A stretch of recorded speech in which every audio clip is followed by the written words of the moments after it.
जो है काशीपुर नगरी में अत्यंत निर्धन सतानन नाम का एक ब्राह्मण था। क्या नाम था उनका? सतानन नाम का ब्राह्मण थे। वो जो है बहुत गरीब थे। अब घर घर वो भिक्षाटन मांग कर जो अपना पालन पोषण किया करते थे। पालन पोषण मतलब कि अपना जीविका चलाते थे। पेट भरने के लिए वो जो है घर घर घुमा करते थे। एक बार ब्राह्मणों को हित, ब्राह्मणों को चाहने वाले विष्णु भगवान बूढ़े ब्राह्मण के रूप बना कर आते हैं, रूप धर कर आते हैं और उस ब्राह्मण से पूछते हैं कि हे ब्राह्मण, आप नित्य पृथ्वी पर क्यों घुमा करते हैं, जो आप हमें बताइए। तब सतानन ब्राह्मण बोलते हैं कि मैं अत्यंत दरिद्र गरीब ब्राह्मण हूं, निर्धन गरीब ब्राह्मण हूं, है ना। भूख प्यास से बेचैन नित्य पृथ्वी पर घुमा करता हूं, नित्य पृथ्वी पर घुमा करता हूं।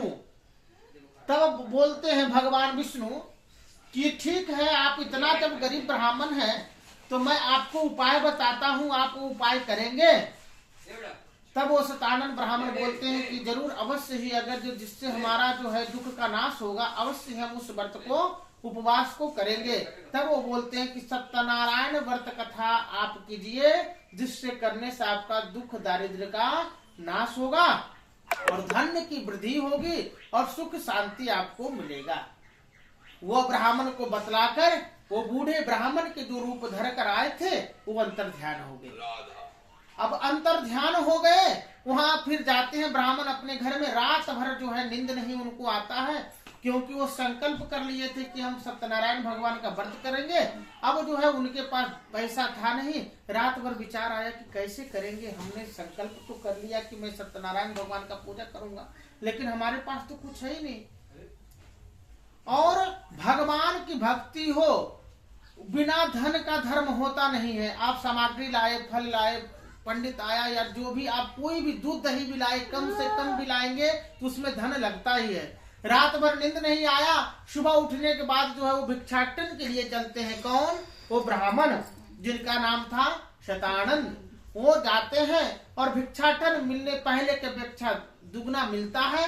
उस चावल गेहूं को बेचकर और जो है भगवान का सामग्री लाते हैं और बंधु बांधवों सहित जो है वो सत्यनारायण भगवान का पूजा करते हैं।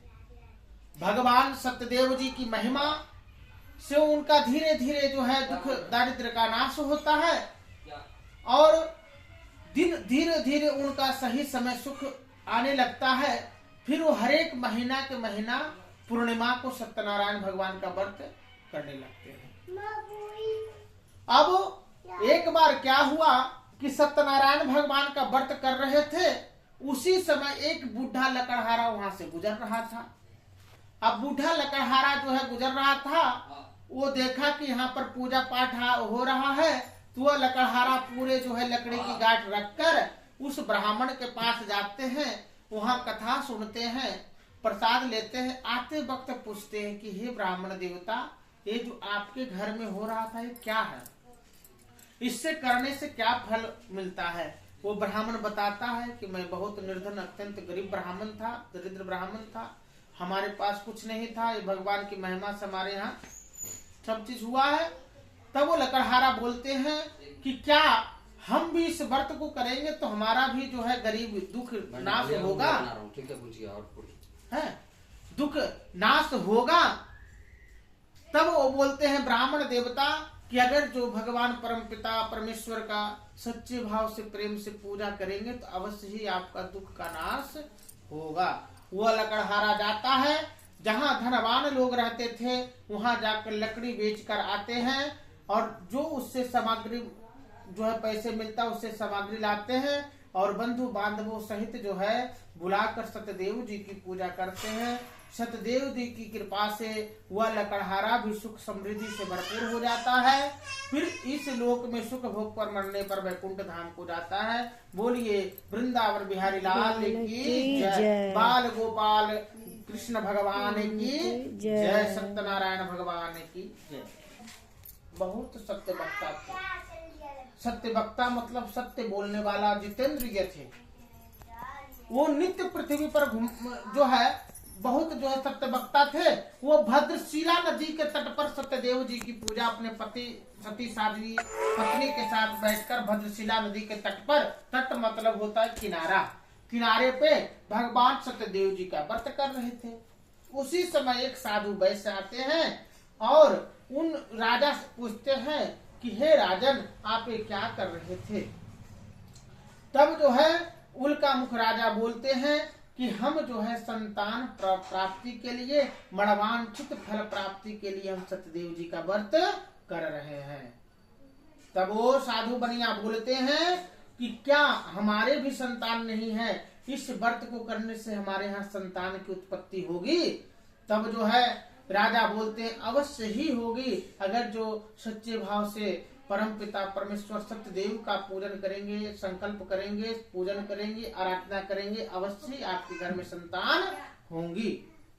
तभी वो साधु बनिया जो है संकल्प करते हैं कि हमारे यहाँ अगर जो कोई भी संतान, लड़का हो या लड़की, कोई भी जो है संतान हुए तो हम आपका पूजन करेंगे। अब ऐसा संकल्प कर कर अपने घर जाते हैं और उनका पत्नी का नाम क्या है, लीलावती। लीलावती से ये सुख समृद्धि वाले बात बोलते हैं कि हम राजा कर रहे थे, राजा ने हमको ऐसा ऐसा बताए तो हमने संकल्प कर लिए हैं कि हमारे यहाँ भी एक संतान होगा तो हम सत्यदेव जी का व्रत करेंगे। लीलावती भी प्रसन्न हुई। भगवान की महिमा से उनकी लीलावती पत्नी गर्भवती होती है। 10वें मास में एक सुंदर कन्या का जन्म होता है जिसका नाम रखा जाता है कलावती।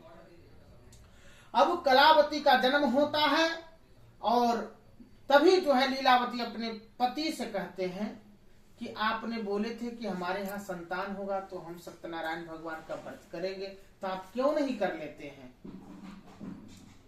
वो साधु बनिया जो है उस बात को जो है टाल देते हैं, इग्नोर कर देते हैं। अब जैसे ही वो क्या बोलते हैं, इग्नोर करके क्या उनको आश्वासन दे देते हैं अपने पत्नी को कि इसके विवाह के समय हम कर लेंगे। लेकिन धर्म कर्म में ऐसा नहीं चलता है। धर्म कर्म में तुरंत करना चाहिए। जो काम दूसरा काम लेट से हो चले, लेकिन धर्म कर्म का काम जो है एकदम तुरंत ही कर लेना चाहिए।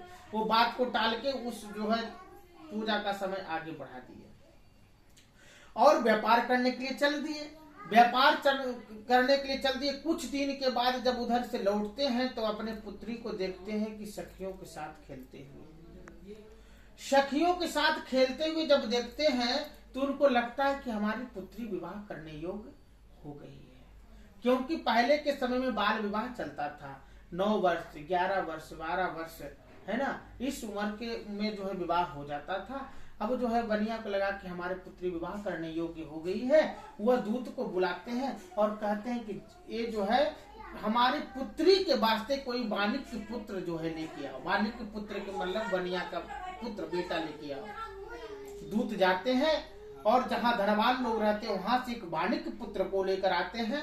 उसके साथ जो है बनिया अपने पुत्री का, कलावती का विवाह कर देते हैं।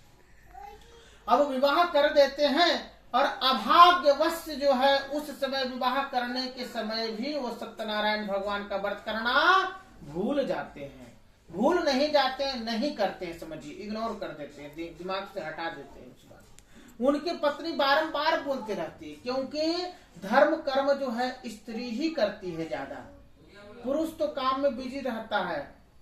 पुरुष के पास कहाँ समय है कि जो है वो घंटा 2 घंटा बैठ के, 4 घंटा बैठ के भगवान का पूजा अर्चना करे। बार बार लीलावती संकेत करती है अपने पति को कि आपने संकल्प किया था, कर लो, लेकिन उस बात को वो टाल देते। देखिए, जब बुरा समय आता है ना तो अपना बुद्धि विवेक सब हरण हो जाता है, सब नष्ट हो जाता है। उसी प्रकार साधु बनिया का बुद्धि खत्म हो गया है, समझ गए।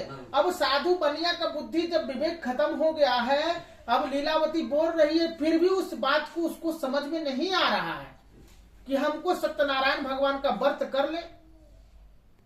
अब जो है जब वो विवाह के समय भी सत्यनारायण भगवान का व्रत नहीं किए, तब वो क्रोधित, भगवान विष्णु सत्यनारायण क्रोधित हो जाते हैं और उनको जो है श्राप देते हैं कि जाओ तुम्हें दारुण दुख प्राप्त होगा। दारुण दुख के मतलब समझते हैं, बहुत ज्यादा तकलीफ होगा। ऐसा जो है श्राप देते हैं। उसके बाद जो है कुछ दिन के बाद दोनों ससुर जमाई जो है दामाद जाते हैं कहाँ? कंचन नगर। कंचन नगर जहाँ चंद्रकेतु राजा का जो है, मम्मी के पास बैठ जा बेटा, थोड़ा देरी पाठ सुन ले थोड़ा सा। चंद्र के दादी के पास बैठ जा, ऊपर ही बैठ जा। चंद्रकेतु राजा का जहाँ एरिया था ना, उस एरिया में राज्य में जाते हैं कौन? दोनों ससुर जमाई बनिया। शादी होने के बाद दोनों व्यापार करने के लिए जाते हैं। वहाँ व्यापार करने के लिए जाते, अभाग्यवश सत्यदेव जी के रुष्टता के कारण उसी दिन चंद्रकेतु राजा के यहाँ चोरी हो जाता है। अब चोरी हो जाता है, चोर धन लेके भाग रहा था और राजा के दूत, जिसको सिपाही बोलते हैं, तो पीछे पीछे भाग रहा था। अब चोर ने देखा कि सिपाही अब हमको पकड़ लेगा, तो दोनों ससुर जमाई जहां थे वहीं पे धन छोड़ के भाग गया। अब राजा के सिपाही को लगता है कि इसने ही धन चुराया। दोनों ससुर जमाई को पकड़ कर लेकर कहाँ चले जाते हैं? चंद्रकेतु राजा के पास। और चंद्रकेतु राजा को बोलते हैं, हे राजन, मैं 2 चोर को पकड़ के लाया हूँ, इसने ही धन चुराया था। राजा भी कुछ सोचते नहीं है, कुछ समझते नहीं है। उन्होंने भी जो है कह दिए, जाओ इसको कारावास में डाल दो। अब इधर ससुर और दामाद दोनों जो है जेल चले जाते। कारावास का मतलब जेल होता है। अब जेल में उसको कैद कर दिया जाता है। और इधर भगवान के रुष्ट होने के कारण घर में भी चोरी हो जाता है। और घर में ऐसा चोरी होता है कि चावल गेहूं तक भी नहीं छोड़ता है चोर, पूरे साफ कर देता है। घर में लीलावती कलावती शारीरिक एवं मानसिक पीड़ा से एकदम परेशान हो। शारीरिक मतलब शरीर के तकलीफ दर्द, और मानसिक मतलब दिमाग अनबैलेंस हो जाना, मानसिक संतुलन भी हो जाता है। जब समय खराब होता है ना, तो शरीर भी साथ नहीं देता है और दिमाग बुद्धि तो पहले ही खत्म हो जाता है। और जैसे ही बुद्धि खत्म हुआ कि शरीर में भी अनेक प्रकार की पीड़ा उत्पन्न होने लगती है। मतलब शारीरिक और मानसिक पीड़ा दोनों जो है लीलावती कलावती को होने लगा। अब जो है ऐसा समय आ गया कि जो है घर घर भिक्षाटन करने लगी। कौन? दोनों माँ बेटी। क्योंकि कुछ घर में है ही नहीं, अब पेट चलाना है, जीवन चलाना है, तो घर घर भिक्षा मांग के जो है पेट भरने लगी। एक दिन कलावती जो है जाती है कहाँ? भिख मांगते मांगते एक ब्राह्मण के घर पहुंच गई। वहां सत्यदेव जी की पूजा हो रहा था। वहां पर बैठती है और सत्यनारायण भगवान का पाठ सुनती है, कथा सुनती है, और उसके बाद प्रसाद लेकर वो घर आती है। घर आती है तब उसके माँ बोलती है, लीलावती बोलते हैं कि हे पुत्री, तुम इतने समय तक कहाँ थी? आटा में कीला। अभी के माँ जो है यही पूछना भूल गए हैं, समझ गए?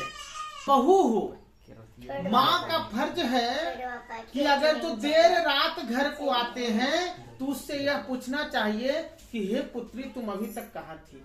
अभी के माँ यही पूछना भूल गए हैं। इसलिए कि बच्चे से डरते हैं, इसलिए डरते हैं कि वो हमारे बच्चे कुछ कर लेगा तो जो कल करेगा, जो आज उसके मन में अगर जो हो ही जाएगा कि करेंगे, तो जो कल करेगा जो आज ही कर ले।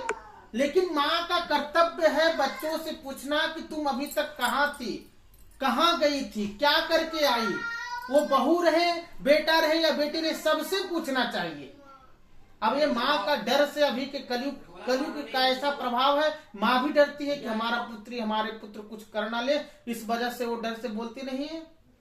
और माँ बाप और गुरु मौन होने के कारण आज के संतान जो है अलग अलग रास्तों से भटक रहे हैं और दुख ज्यादा मिल रहा है।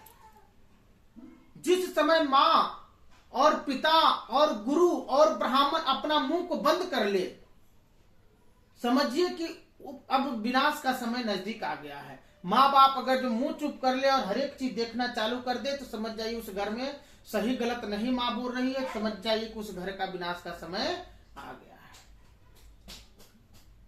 क्योंकि माँ और बाप जो है किसी को भले के बारे में ही बोलती है। अगर जो उस बच्चे को उस चीज को नहीं अगर जो पसंद है, देखिए जिस माँ अपने बच्चे को पालती है उसका कर्तव्य है कि दुख सुख के बारे में पूछते रहे।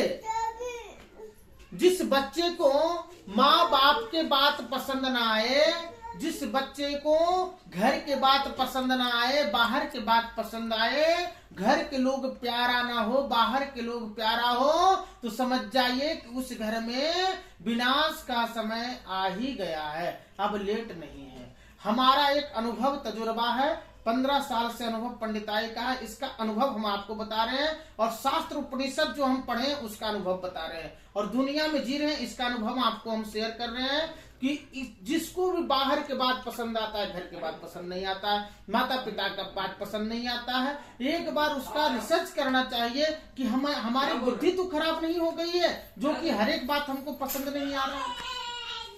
अब लीलावती कलावती से ही तो पूछ देती है कि हे पुत्री तुम अभी तक कहाँ थी, तेरे मन में क्या है। तब कलावती जो है बोलती है, हे माता मैं ब्राह्मण के घर को गई थी, वहां सत्यनारायण भगवान का व्रत हो रहा था, वह पाठ सत्यनारायण भगवान का व्रत सुनकर आई हूँ, उसी में आने में प्रसाद खाकर आने में लेट हो गई।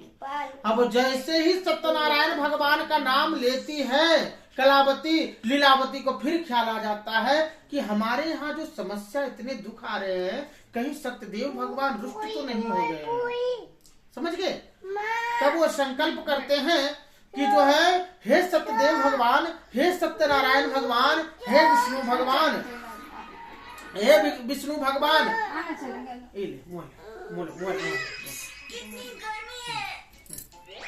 छूट कर आ जाएंगे तो हम आपका पूजा करेंगे। समझ गए क्या बोलते हैं संकल्प में कि हमारे पति और दामाद दोनों छूट के आ जाएंगे तो हम आपकी पूजा करेंगे। जैसे ही इधर संकल्प लेते हैं लीलावती, उधर चंद्रकेतु राजा को स्वप्न होता है। क्या स्वप्न होता है, हे राजन तुम ये ससुर दामाद बनिया को छोड़ दो, नहीं तो तुम्हारा धन राज सहित सब हम नष्ट कर देंगे। स्वप्न सबको आता है, अच्छा रहे बुरा रहे, संकेत सबको आता है, लेकिन उस बात को लोग जो है इग्नोर कर देते हैं। राजा को रात भर नींद नहीं आया, इस बात को सुन के स्वप्न में वो सुबह जल्दी से मंत्री को बुलाते हैं और कहते हैं दोनों ससुर जमाई जो बनिया है इनको छोड़ दो और इनका धन जितना लिया था उसका दुगना धन दे दो, वस्त्र आभूषण छोड़ कर उनका जो पहले समय, अभी जो है कारावास में सिस्टम आ गया है कि बाल कटिंग होता है, दाढ़ी बनता है। पहले के समय में ऐसा कुछ सुविधा नहीं था, कारावास में गया तो दाढ़ी बाल सब बढ़ जाता था, तो उसको क्षौर कर्म कराए खुद राजा बोल के कि इसका क्षौर कर्म करो और जितना धन लिया था उसका दुगना धन देकर इसको जो है यहाँ से विदा करो। और राजा स्वयं ही माफी मांगता है कि हमारे वजह से आपको बहुत कष्ट हुआ है, हमें क्षमा कीजिए। वहां से दोनों ससुर जमाई चलते हैं। बोलिए सत्यनारायण भगवान की जय, वृंदावन बिहारी लाल की जय।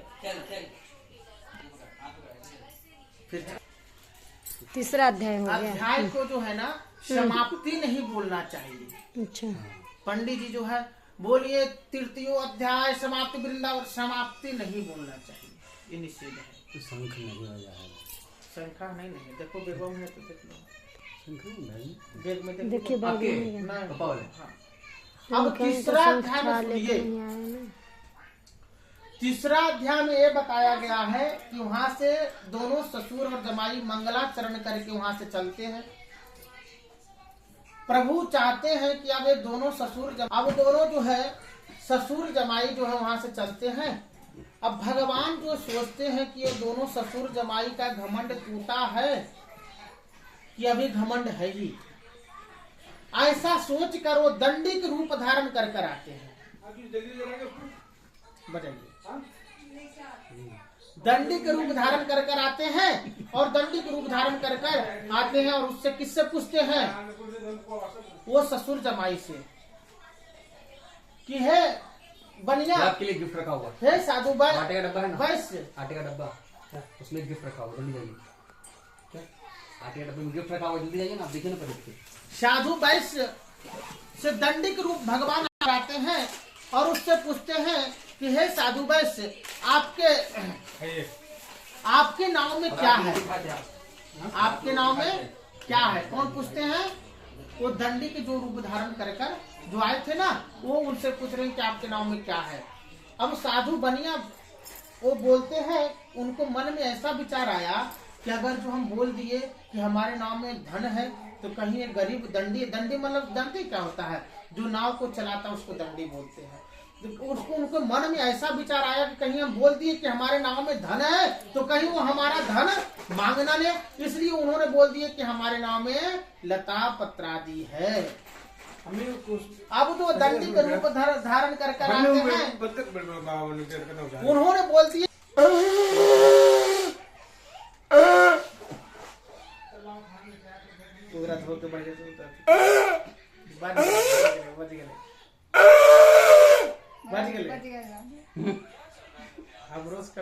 इसलिए मैं रात में रोटी नहीं खाया। अच्छा, कि मेरा मन कच्चा लग रहा था। चलिए अब जो है और इधर आज चौथा अध्याय का स्मरण करेंगे। चौथा अध्याय का स्मरण में बताया गया है, अब जो है वो दंडी के रूप धारण कर आते हैं ना, उनको झूठ बोल देते हैं, उन्होंने कहा कि जाओ तुम्हारा वचन सत्य हो जाए। अब जैसी वचन सत्य हो गए, दंडी महाराज इतना बोलकर वो जो है नदी के तट पर जाके दूरी में ब्राह्मण थे ना, वो ब्राह्मण थे, नहीं भगवान स्वयं थे, भगवान ही थे। अच्छा, साधु के रूप में आए थे, दंडी के रूप में आए, जो नाव चलाते हुए रूप में। अब जो है ऐसा बोल दिए कि जाओ तुम्हारा वचन सत्य हो जाएगा। अब कुछ छोड़ कर्म अपना जो है कर्म करके आता है, तो देखता है कि नाव जो है ऊपर उठा हुआ है। जब जाके नाव पर देखता है तो सही में लता पत्रादि है। वो साधु बनिया मूर्छित हो जाता है। दामाद उसको किसी प्रकार से साधु बनिया को जो होश दिलाते हैं।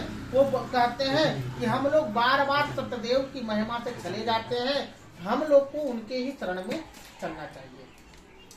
वो दंडी महाराज जहाँ बैठे थे, दोनों ससुर जमाए जाते हैं, तो दंडी महाराज के पास उनसे कहते हैं कि हे प्रभु, आपको ब्रह्मा और महेश भी नहीं जानते हैं, मेरे जैसा अज्ञानी, मैं मूर्ख हूँ, मैं बहुत अभागा हूँ, मैं आपको कैसे जान सकता हूँ।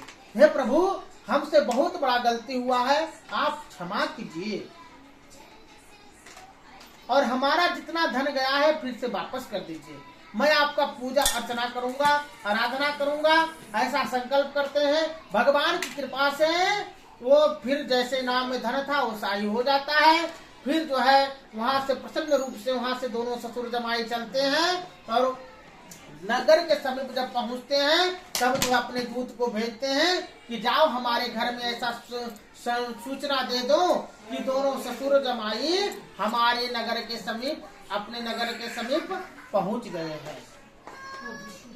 वहां से जो है दूत जाता है, घर में सूचना देता है कि जो है दोनों ससुर और जमाई नगर के समीप आ गए हैं। घर में लीलावती और कलावती सत्यदेव की, हल्ला मत कीजिए, हल्ला नहीं करना, चुप, साइलेंट। अब जो है लीलावती कलावती उस समय जो है कथा कर रहे थे। अब जैसी कथा कर रहे थे, ये सूचना जो है दूत बोलता है। लीलावती जो है प्रसन्न रूप से जो है अपने बेटी को बोलती है कि हे पुत्री, तुम जल्दी से कथा पूजा करके प्रसाद लेकर तुम आना, हम पति को दर्शन करने जाते हो। अब लीलावती गई, कलावती भी गड़बड़ गड़बड़ में पूजा पाठ तो की ही, प्रसाद खाना भूल गई, वो भी जो है पति के दर्शन करने चली गई। अब जब पति के दर्शन करने के लिए गई तो वहाँ देखती है कि उनके पति अदृश्य हो गए हैं, मतलब कि क्षिप्त हो गए, दिख ही नहीं रहे हैं। अब जो है नहीं मिले उनके पति, तब कलावती कहती है कि अगर जो हमें पति नहीं मिले तो मैं अपने शरीर को जो है नष्ट कर लूंगी, मैं सती हो जाऊंगी। पहले सती प्रथा था, सती हो जाऊंगी। तब जो है फिर साधु बनिया बोलते कि हे प्रभु, अब क्या गलती हुआ हमसे जो कि हमारा दामाद नहीं दिख रहे हैं। तब आकाशवाणी होता है कि हे साधु वैश्य, हे बनिया, तुम्हारे पुत्री ने हमारे प्रसाद की अवज्ञा की है, वो घर जाएगी और प्रसाद खा कर आएगी तो उनके पति अवश्य ही मिलेंगे। जाती है कलावती घर, प्रसाद खाकर आती है, फिर अपने पति को पाती, खुशी खुशी सब परिवार जाते हैं। घर जाने के बाद भगवान सत्यदेव जी की पूजा अर्चना करते हैं। फिर सत्यदेव की महिमा से सुख समृद्धि आते हैं। फिर इस लोक में सुख भोग कर मरने के बाद स्वर्गलोक को जाते हैं। बोलिए सत्यनारायण भगवान की जय। गणपति बाप्पा।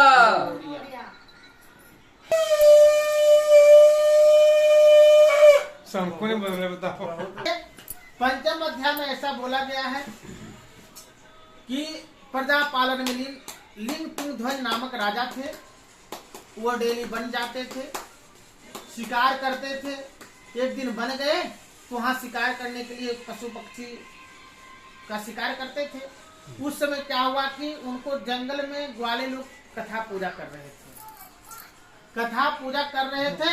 और पूजा होने के बाद जो है प्रसाद जो है उनको देने के लिए आए, किनको? राजा को।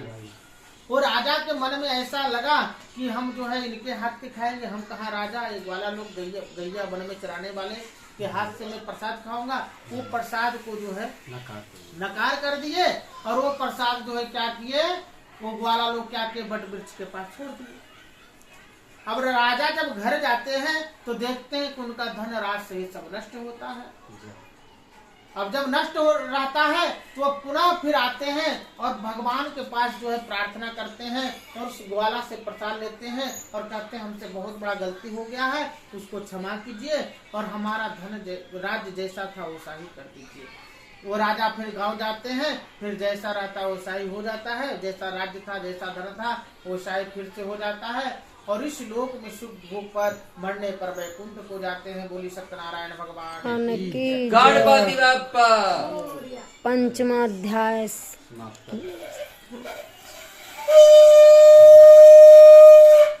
बड़ी जोर